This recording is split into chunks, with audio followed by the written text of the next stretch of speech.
छत्रपती संभाजीनगर येथे एफडीए विभागाने प्रतिबंधित गुटखा विरोधात धडक मोहीम राबवत 11 ठिकाणी कारवाई केली आहे। या कारवाईत तब्बल 1,54,00,000 रुपयांचा प्रतिबंधित गुटखा जप्त करण्यात आला आहे।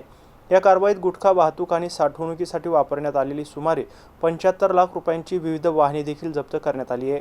या प्रकरणी आतापर्यंत 9 जणांना अटक करण्यात आली असून संबंधितांविरोधात कायदेशीर कारवाई सुरू आहे। दरम्यान नागरिकांनी कोठेही भेसळयुक्त अथवा प्रतिबंधित अन्नपदार्थाची विक्री, साठवणूक किंवा उत्पादन होत असल्याची माहिती मिळाल्यास तात्काळ अन्न व औषध प्रशासन विभागाला कळवावे असे आवाहन विभागीय सहआयुक्त श्रीकांत करकळे यांनी केलं आहे। महाराष्ट्राचे अन्न सुरक्षा आयुक्त माननीय तुकाराम मुंढे यांच्या मार्गदर्शनाखाली आणि निर्देशनाखाली संभाजीनगर विभागामध्ये पूर्ण 8 जिल्ह्यांमध्ये कारवाई चालू झालेली आहे आणि खूप चांगल्या प्रकारे कारवाई करण्यात आलेली आहे। यामध्ये प्रतिबंधित अन्नपदार्थाच्या कारवाया त्याच्यामध्ये जवळपास 11 ठिकाणी आपण धाडी जप्ती केलेल्या आहे। तर समृद्धी महामार्ग तिथे आपण 60 लाखाचा गुटखा जप्त केला होता समृद्धी महामार्गावर। तसेच भीम परांडा या ठिकाणी आपण गोडाऊन गुप्त बातमीद्वारे गोडाऊन आपण सापडवले, त्याच्यामध्ये जवळपास 1 कोटीचा प्रतिबंधित अन्नपदार्थाचा साठा तिथे जप्त केला। तिथे पण लोकांना आपण तिथे त्याच्यावर गुन्हे दाखल केलेले आहेत।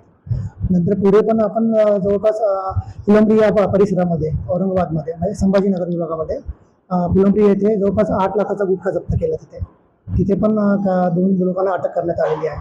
तर जवळपास 11 ठिकाणी धाडी जप्ती झालेला आहे आणि 1,54,00,000 गुटखा जप्त करण्यात आलेला आहे संभाजीनगर विभागामध्ये।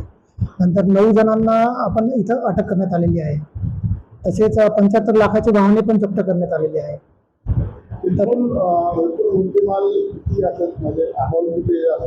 अमाऊंट मुद्देमाल प्रतिबंधित अन्नपदार्थाचा जवळपास 1.5 कोटीचा आहे।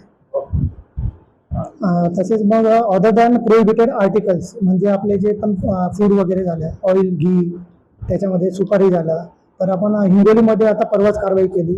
तिथे आपण जो कर्नाटकमधून जो सडकी सुपारी राहते, कलर मिश्रित सुपारी राहते, ती जी पान मसाला आणि गुटखासाठी वापरली जाते नॉर्थ महाराष्ट्रामध्ये, तर आपण ती पण पकडली। त्याची जवळपास 3 ट्रक तिथे आपण पकडण्यात आलेले आहे। त्याची किंमत जवळपास 2,34,00,000 रुपये आहे। तिथे पण आपण 3 जण जवळपास 7 जणांना गुन्हे दाखल केलेले आहे।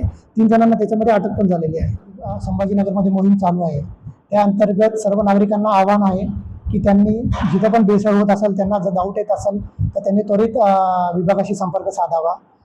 मुंढे साहेबांनी ही मोहीम जी चालू केली आहे, सेफ फूड, सेफ ड्रग आणि सेफ महाराष्ट्र, या धर्तीवर आपण हे कामकाज पूर्णपणे एकदम जोरात चालू केलेले आहे। तर त्याच्यामध्ये नागरिकांचा पण सहभाग मिळावा ही अशी अपेक्षा आम्ही विभागातर्फे करत आहोत।